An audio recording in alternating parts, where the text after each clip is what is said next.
Shalom. First and foremost, before I get started with this lesson, I'd like to give all praises, honor, and glory to Yahweh Bahashim, Yahweh Shai, Bahashim, Rachaha Kodash. Double honors to the apostles and the elders of Great Millstone who taught me this truth and rule well.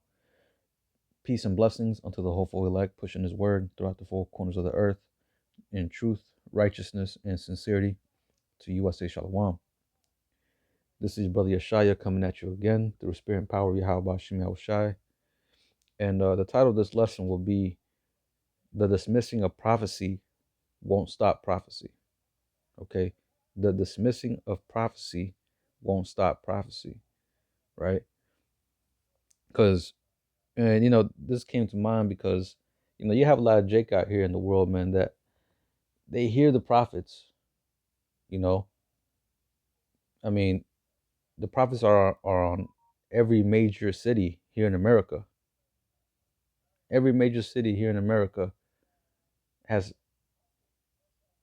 a GMS camp, or if not, a one of these other camps, right? The point being is that Jake has heard that they are Israelites at the end of the day, right? They have heard that what they've been taught in church are lies, right? And that salvation and whom you ignorantly call Jesus Christ, you know, is coming back to save only his people, right? Only his people. All right. And also the prophecies that's going to come to pass, right? The MOTB, World War III, right? Jacob's trouble. These are things that we go out there and prophesy, you know, on a weekly basis, on a daily basis through our videos, right? But we have some Jakes, like I said, that just are in this uh, ignorance is bliss type of spirit, being willingly ignorant, you know what I'm saying? And just very dismissive of this truth. You know, they view us, they see us on the side of the road, they see us through the videos, or even whenever they are pretty much we get brought up through certain conversations, they're quick to dismiss what we're saying. They're quick to dismiss what we stand for, right? But just because you dismiss and you don't believe doesn't mean that what we're saying is not going to come to pass, right? And that's pretty much what I'm going to touch on here in this lesson. Um, and I'm going to start off first with Romans 3 and verse 3. It says, "For what if some did not believe? Shall their unbelief make the faith of the Most High without effect?" It says, God forbid, right? So your unfaithfulness is not going to change nothing, man. You're really just hurting yourself at the end of the day. You're really setting yourself up for failure, right? Because here it is, you got the king of the universe, the creator of everything, right? Yahweh Bahashim Yahweh Shai, who's sending his men out there to tell you and warn you of things that's about to come for you to prepare yourself and so you won't be taken in these evil times that we're coming into. And here it is, the Most High stretching out his hand, showing you mercy, and Jake is just negligent to take it, man. Negligent to take help. Here it is, Jake is full of sores, has cancer, and Jake refuses to take the remedy, man. Refuses to take treatment. That's how far gone and fucked up our people have gone, man. They'd rather live in sickness than to heal themselves and receive life, man. Here it is, Jake is dying a slow death, a slow, gruesome, agonizing death, and they'd rather stay in that condition because it's comfortable for them, in a sense, right? Instead of actually making the effort on trying to better themselves, trying to heal themselves, find the actual solution to your condition, right? The healing. But as we understand in the scriptures, this is only for the elect, right? The scriptures talk about how um, if our gospel be hid, as a matter of fact, let me pull that up. And I'm going to come back and reread this. But this is 2 Corinthians 4 and verse 3. It says, but if our gospel be hid, it is hid to them that are lost. You see, so our gospel is hid to those that the Most High has put a veil over their eyes, right? As a matter of fact, let me read this in the NLT, verse 3. If the good news we preach is hidden behind a veil, it is hidden only from people who are perishing. You see, so Jake, 2/3 still have that veil over their eyes. They ain't going to be able to see, and no one's going to be able to take that veil off their eyes, unless it's the Most High who takes it off their eyes, right? But it says, at the latter end, it says, it is hidden only from people who are perishing, those that are about to die, man. Like it says in the book of, I believe it's 2nd Ezra, right? Those that are born in vain, if I'm not mistaken. Can't remember exactly where it's at. But again, just going back to the point, man, this ain't meant for everybody, right? We understand this is only for the elect. So those that don't believe, hey, that's your lot. You know what I'm saying? That's not the lot that I would like to be in. You know what I'm saying? No brother wants to be in that lot. But we understand there's some shoes that are gonna have to be filled, right? But the point being is that their unbelief doesn't change anything. Their unbelief is of no consequence to us that do believe, right? We done warned y'all, we done told y'all this truth, right? We done washed our hands. Our hands are clean. The blood's off our hands. Now the blood's on your hands, right? Let me get that. Salakia. I forgot where it was at. I think it's in Ezekiel. Um,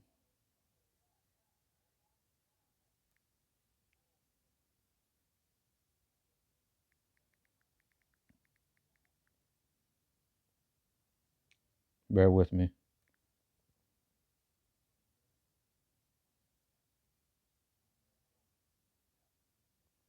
Ezekiel 33.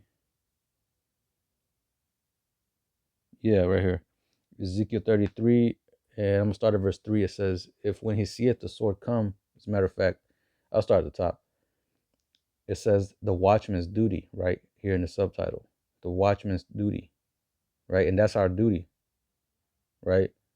Is to us being the watchman, over Jerusalem.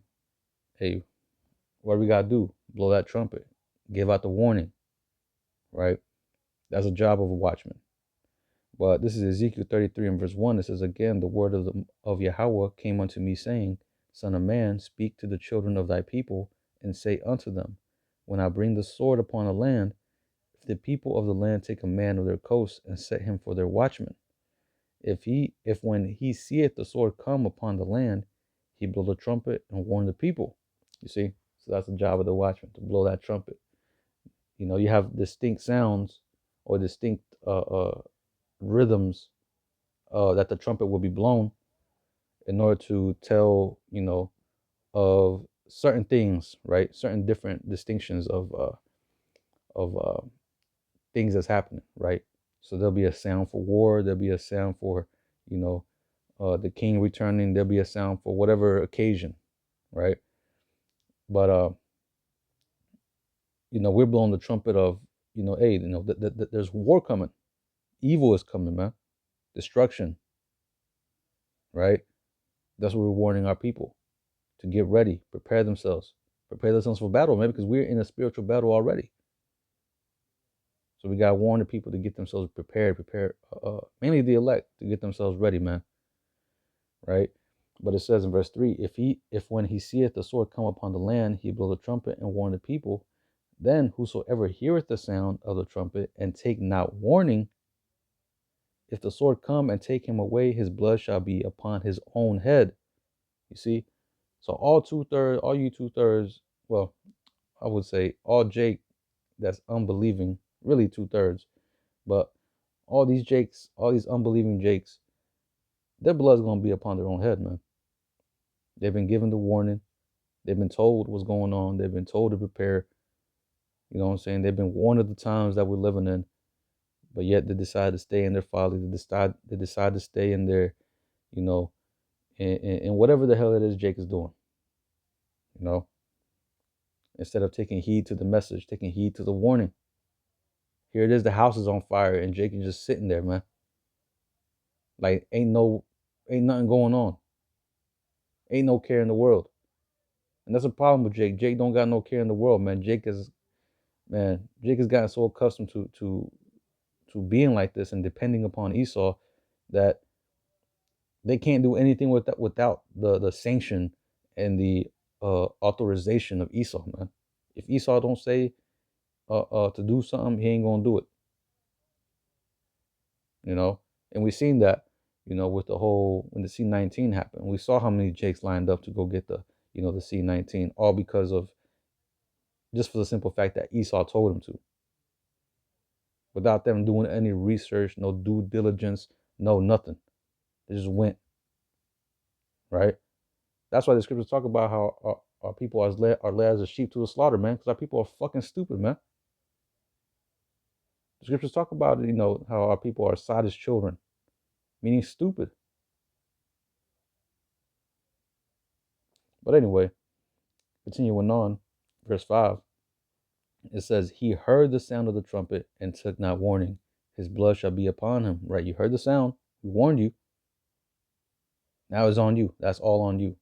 If you and your family get taken, that's on you. All right? But it says, but he that taketh warning shall deliver his soul. You see? But verse 6, it says, but if the watchman see the sword come and blow not the trumpet, and the people be not warned, if the sword come and take any person from among them, he is taken away in his iniquity, but his blood will I require at the watchman's hand. So if we don't go out there and warn y'all, the blood's going to be on our hands. So we have to warn y'all in order to wash this blood off our hands, right? Seeing that we know the truth, seeing that we know what's going on, right? We're privy at the times that we're living in. Now, going back to Romans 3 and verse 3, I'm going to read it again. It says, for what if some did not believe? Shall their unbelief make the faith of the Most High without effect? God forbid. Yea, let the Most High be true, but every man a liar. As it is written, thou mightest be justified, that thou mightest be justified in thy sayings, and mightest overcome when thou art judged. Right? Because the Most High's word is going to stand at the end of the day. Nothing is going to disannul it. Nothing is going to, you know, delay it. Right? At the time of the season that the Most High wants things to happen, it's going to happen. There's nothing you can do about it, Jake. Like I said, your unbelief is not stopping anything. You know, Jake believes that, you know, if they can just hide from it, like an ostrich, you know, when they sticks their head in the sand, you know what I'm saying? They believe that, oh, I'm gonna stick my head in my sand. If I don't see it, I don't hear it, hey, I'm good. Right? Like they say, what they say, hear no evil, see no evil, speak no evil, right? Hey, it's gonna come at you regardless. There's nothing you can do to stop it. But anyway, this is 2 Ezra 15 and verse 3. It says, fear not the imaginations against thee, let not the incredulity of them trouble thee. Now, when you go into that word incredulity means disbelief, right? Or unfaithfulness, right? But it says, let not the incredulity of them trouble thee that speak against thee, right? Because you're going to have a lot of, you know, scoffers and mockers, right? As it says in the book of 2 Peter, the 3rd chapter, right? You know, you're going to have a lot of scoffers and mockers. You're going to have those people out there that's going to be an enemy, you know, of Yahushua. That's going to combat against us, come against us, you know, in whatever shape or whatever way, right? But the point being is that none of that's going to, you know, of course, we don't let that trouble us, right? We understand this is part of the part of what we signed up for, right? We understood coming in that we're gonna get a lot of pushback, right? Because 2/3 is a majority.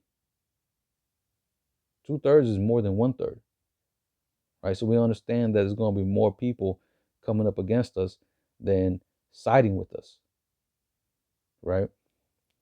But it says, "Fear not the imaginations against thee; let not the incredulity of them trouble thee that speak against thee." And soon we're gonna start seeing more and more Jake come up and start speaking up against us, start really persecuting us, and just, you know what I'm saying, like becoming more and more physical. But either ways, that shouldn't, trouble us. That shouldn't uh, uh, um, disenchant us. That shouldn't discourage us, right? Because ultimately, like it says in I believe Elijah said this. He said it to, or Elisha said it to his servant. There'll be more with us than be with them. The angels are camped about the saints, man. We got the protection of the Lord on our side. So we ain't trouble. We ain't troubled. We ain't afraid, right? The scripture says, "Be faithful unto death," right? So no matter what happens, man, hey, we pray that the Spirit be upon us, to withstand all that we're about to face here in these coming days, man. Right? And and like I said, the disbelief of these 2/3, it ain't gonna stop nothing, man. It don't bother us. It ain't gonna stop nothing at the end of the day, right? We all playing a part of this script, right? And we understand that the antagonist side is gonna have a good force on his side. But hey, we got the ultimate power on our side, right? Which is what gives us that confidence to go out there and stand boldly on the highways and byways, make these videos, man, right? But continuing on in verse 4, it says, "For all the unfaithful shall die in their unfaithfulness." You see? So at the end of the day, these people that come up against the truth, hey, they're out of here. They're marked, right? They're what they say, whenever people are on death row, dead men walking. These people are on death row, man. They've been marked. They've been sanctioned for death. The dead man walking. At any minute, the Most High can just shoot a lightning bolt down and take them out, right? Or they can just be reserved for, them plagues and ultimately, them ICBM missiles. Motherfuckers gonna be having the names written on the motherfuckers too, right?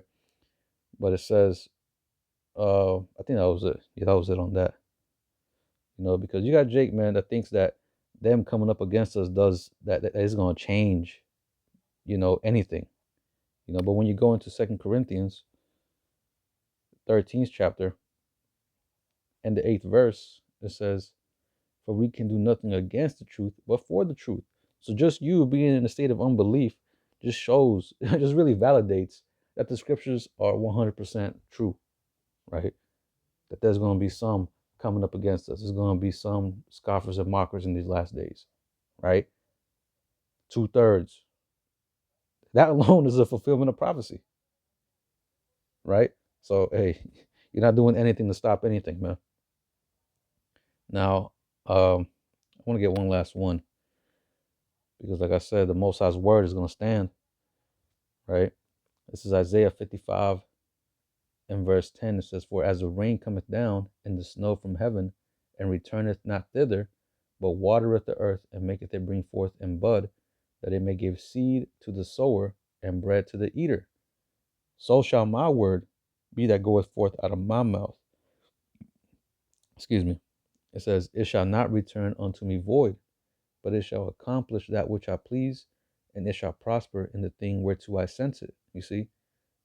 So it gave an example, right, in verse 10. It says, "For as the rain cometh down and the snow from heaven, and returneth not thither, but watereth the earth and maketh it bring forth bud, that it may give seed to the sower and bread to the eater." So, like, he's giving you an example, right? Like, as the rain comes down and waters the ground and, makes the grass to grow, the same thing is going to happen with the word of the Most High. It's going to fulfill its goal, right?